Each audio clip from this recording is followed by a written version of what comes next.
¿Quién podía imaginarse que podía estar Ochoa en actividades de este tipo? ¿Quién podía imaginarse que todo un departamento del Ministerio del Interior estaba en esa actividad?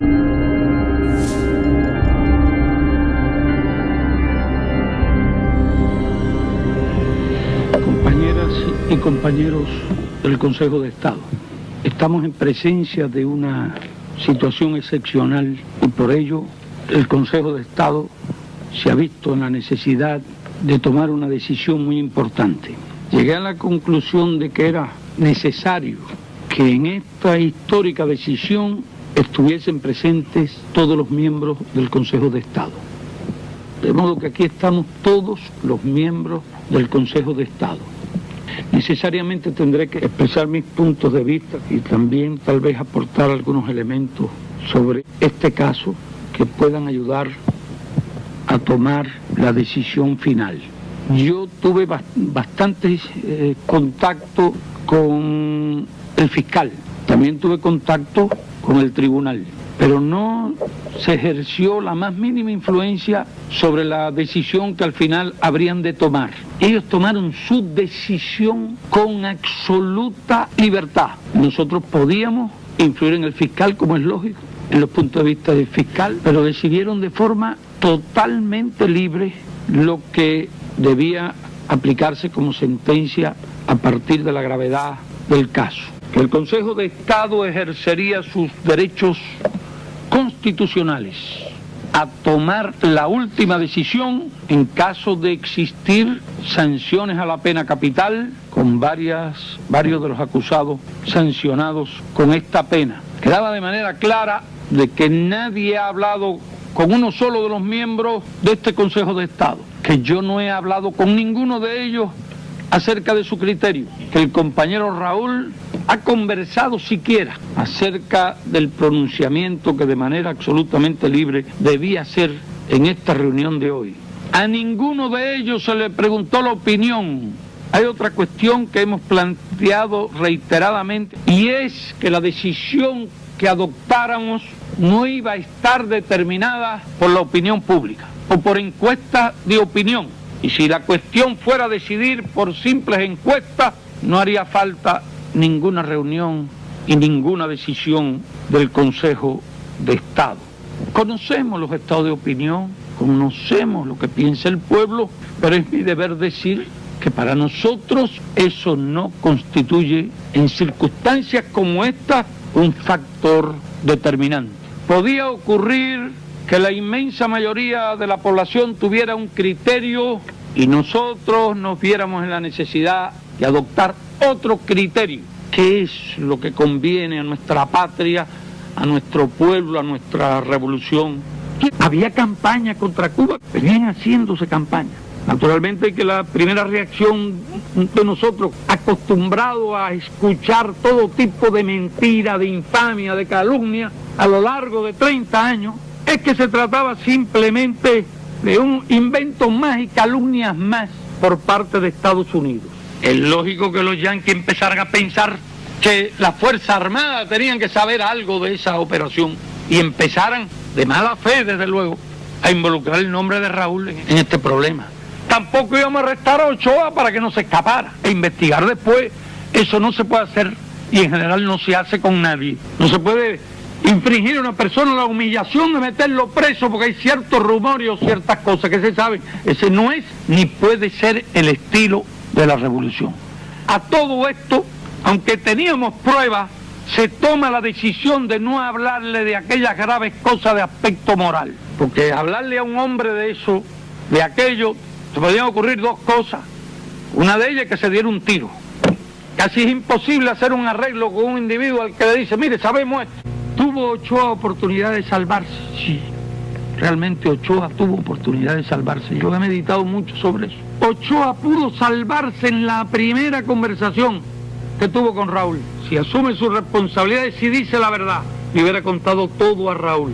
Lo que estaban haciendo estos individuos, eso habría sido tan importante y tan digno de tenerse en cuenta, que de luego Ochoa no podía seguir en la Fuerza Armada. Pero podía haberse discutido, ya no si se le fusilaba o no. Entonces hubiera podido tener, sí, la posibilidad de preservarle la vida, con una sanción la más severa antes de la pena capital. No era en este momento aquí, ciertamente lo pienso, compañero. Fue sincero Ochoa ante el Tribunal de Honor, ya no lo fue ante el Tribunal de Justicia en el juicio oral, ya no lo fue. Sin embargo, la actitud de Ochoa, como aquí se dijo, creo que fue el compañero Carlos, influyó en los estados de opinión. Desde luego, eso podía complicar la solución del problema, podía producirse una contradicción entre lo que hiciera el tribunal, lo que hiciera el Consejo de Estado y lo que podía opinar la población. Ya dije anteriormente el criterio firme de que esto no era, se podía decidir por encuesta pública, ni mucho menos. Yo creo que aquí se han expuesto una serie de argumentos para explicar por qué no tenemos alternativa en este caso.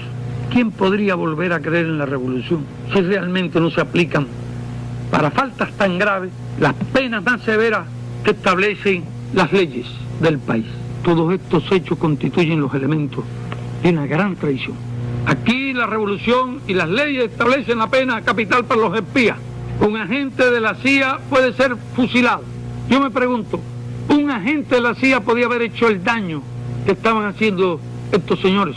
Y a los agentes de la CIA se les juzga y se les fusila.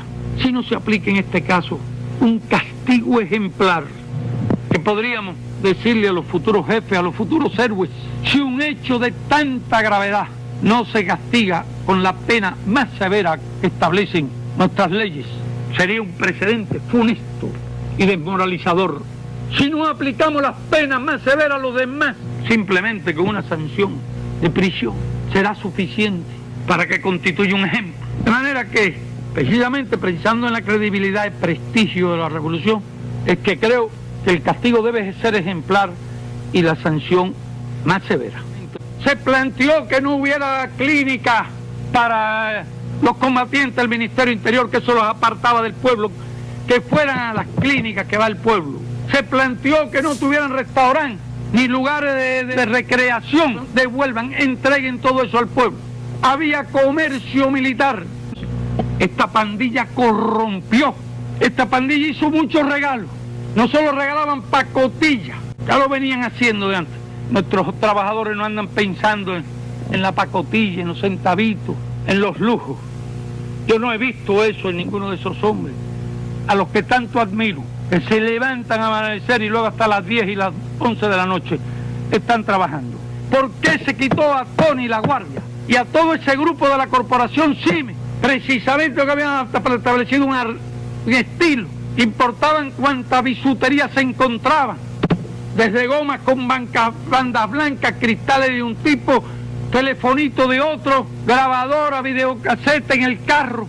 Esa gente no debieron haber ido a parar jamás a MC con las prerrogativas que tenían en ese punto.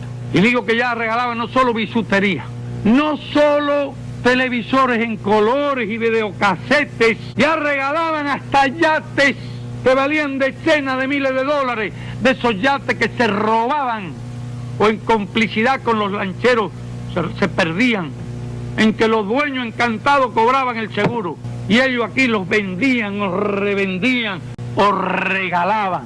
Habría que ver a cuánta gente esta pandilla le hizo regalos. Hay algunos que han hecho comparaciones entre la FARC y el Ministerio del Interior, y yo digo que eso es muy injusto. No hay comparación posible ni entre los papeles de una institución y los papeles de otra. El Ministerio del Interior nace del Ejército Rebelde, nace de la Fuerza Armada Revolucionaria. El Ministerio del Interior es hijo del Ejército Rebelde y debemos colocar cada institución en su lugar. Y digo que es injusta la comparación si una institución ha sido exigente en este país, si una institución ha tenido normas, si una institución ha sido educadora por excelencia en este país, es las Fuerzas Armadas Revolucionarias. Por eso debemos rechazar indignado la sugerencia que viene del enemigo, que si hubo cambio en el Ministerio del Interior, tiene que haberlo también en la Fuerza Armada Revolucionaria. Esa es una intriga del enemigo. Y si hemos descubierto este cáncer, se debe precisamente a la Fuerza Armada Revolucionaria. Ochoa, cuando venía aquí, empezaba a hablar de negocio.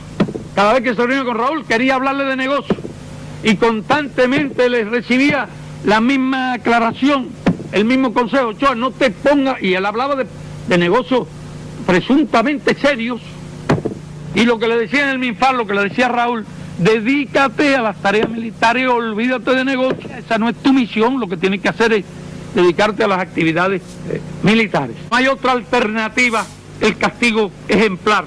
A nosotros se han dirigido personalidades internacionales expresando su preocupación, solicitando, exhortando que no se aplique la pena capital a los acusados. También, por supuesto, han llegado mensajes de los familiares.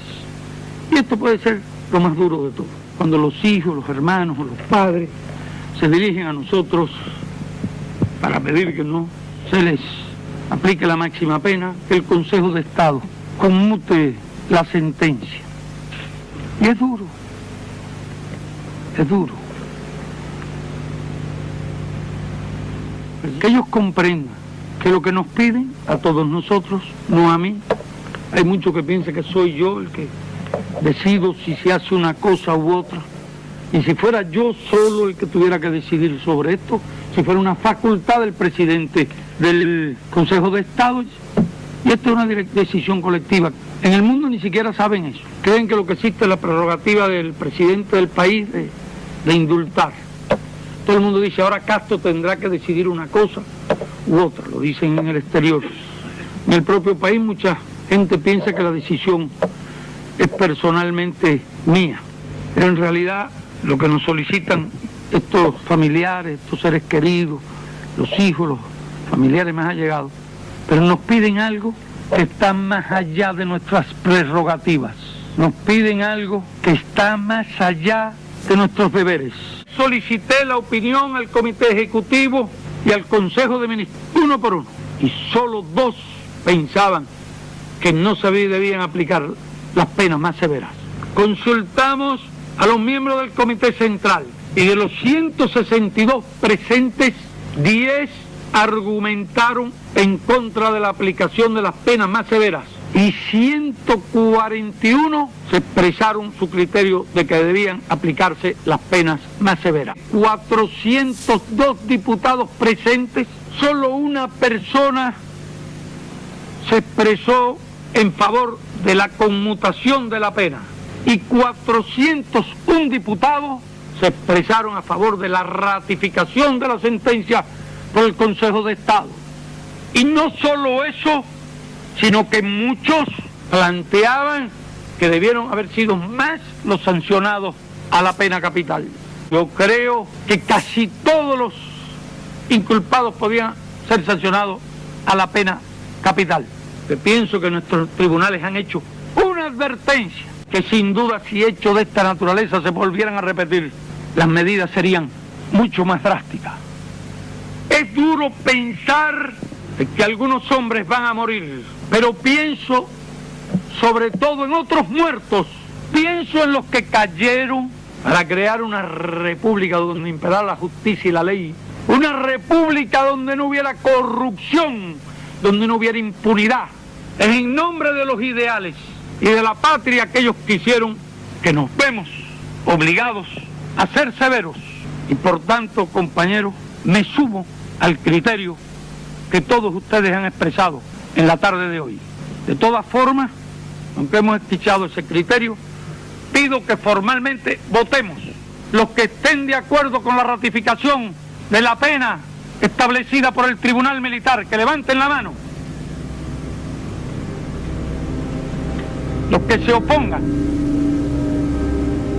por unanimidad del Consejo de Estado, se ratifica la sentencia del Tribunal Militar Especial. Ha concluido la sesión. Pínchalo, cabrón, que aquí nadie se puede... Listo. ¡Pínchalo, coño! Ya todo el mundo está parejo aquí.